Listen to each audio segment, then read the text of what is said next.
Dios les bendiga y les llene de su gracia en este caminar juntos. Damos un paso más en este su segmento de aires sinodales para un mayor conocimiento y una mejor comprensión del sínodo sobre la sinodalidad. Ahora vamos a hablar brevemente de la sinodalidad como expresión de la eclesiología de comunión. La iglesia es comunión, es comunidad. Y el Concilio Vaticano II, en la Constitución sobre la Iglesia Lumen Gentium, luz de las gentes, nos ofrece, nos da aquellos principios esenciales, aquellos principios primarios para una mayor comprensión de la sinodalidad en la perspectiva, en la dimensión de la eclesiología de comunión, sobre lo que es la iglesia como comunión. En el orden de sus primeros capítulos va expresando un importante avance en la autoconciencia, que la iglesia se va comprendiendo más a sí mismo. La secuencia, el orden es este: misterio de la iglesia, capítulo 1, el pueblo de Dios, capítulo 2, la constitución jerárquica de la iglesia, capítulo 3, y aquí se destaca que la jerarquía, los diáconos, los presbíteros, los obispos, estamos puestos al servicio del pueblo de Dios con el fin de que la misión de la iglesia se vaya actualizando en conformidad con el plan divino de la salvación, en la lógica, en la comprensión de la prioridad del todo sobre las partes y del fin sobre los medios. Todos somos el pueblo de Dios y el fin es evangelizar. Por eso, la sinodalidad expresa la condición de sujeto que le corresponde a toda la iglesia y a todos en la iglesia. El fin es la salvación de los hombres, es evangelizar.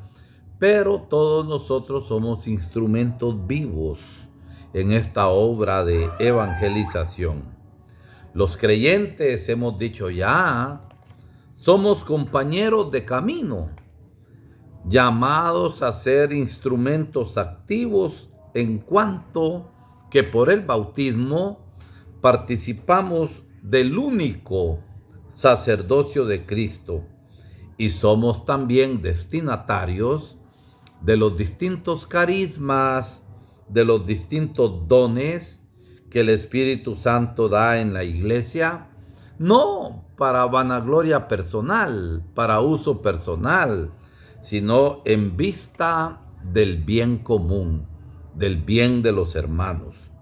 Por eso, la vida sinodal es testimonio de una iglesia constituida por personas libres, no en libertinaje, hacer lo que les viene la gana, sino libres en su conciencia y en actuar siempre unidos a los hermanos para el bien común, unidos entre ellos en comunión, que se va manifestando de forma viva, de forma dinámica, como un solo cuerpo, como un solo sujeto comunitario, afirmado, afianzado sobre la piedra angular que es Cristo, solo Él, y las columnas que son los apóstoles. Y toda esta comunidad de iglesia está edificada como piedras vivas en una casa espiritual que es morada de Dios en el Espíritu, como nos lo dice San Pedro y San Pablo en sus cartas.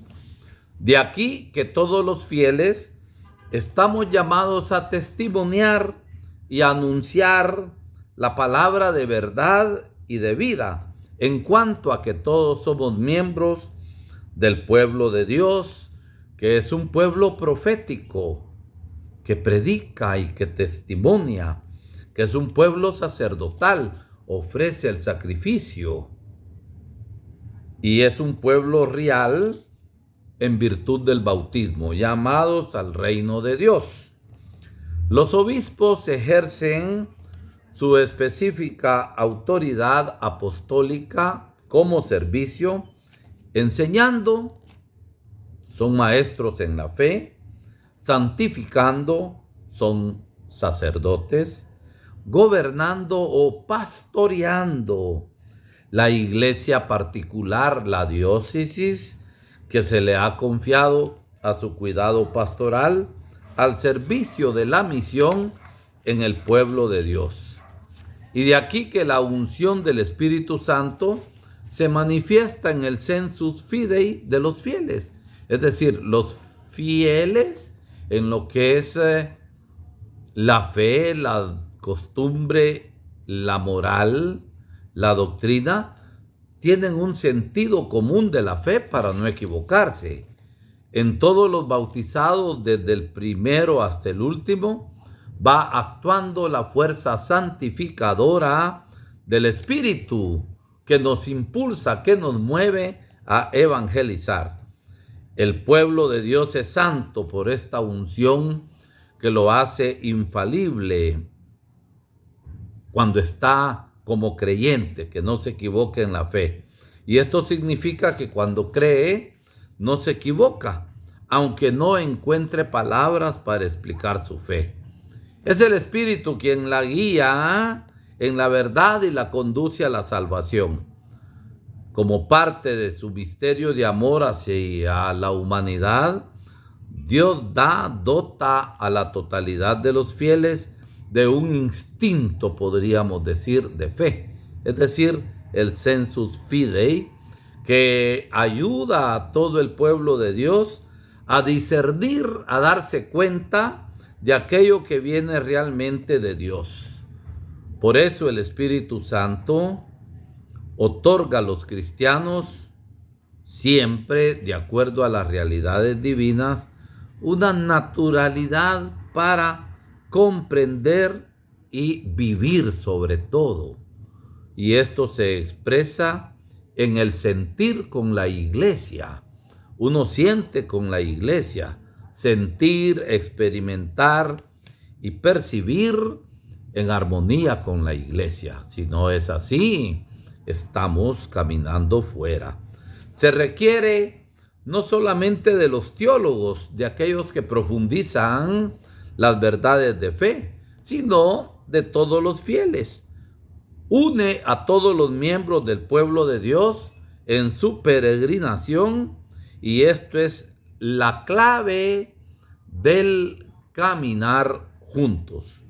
Por eso, tomando la perspectiva, la guía de la eclesiología del Vaticano II, el Papa Francisco describe la imagen de la iglesia sinodal como una pirámide invertida. No es que la autoridad en la iglesia jerárquica esté por encima de los demás, sino que todos somos el pueblo de Dios. Jesús constituyó a la iglesia poniendo en su vértice al colegio apostólico, en el que el apóstol Pedro es la roca. Y el apóstol Pedro es quien nos confirma en la fe. Pero en esta iglesia, como una pirámide invertida, esa pirámide invertida, el vértice se encuentra debajo de la base. Por eso es que los que ejercen la autoridad se llaman ministros, porque según el significado original de la palabra, son los más pequeños entre todos. El que quiera servirme, que se haga el último. Sigamos pues en este camino sinodal, viviendo realmente la unidad y la comunión. Dios les bendiga a todos ustedes.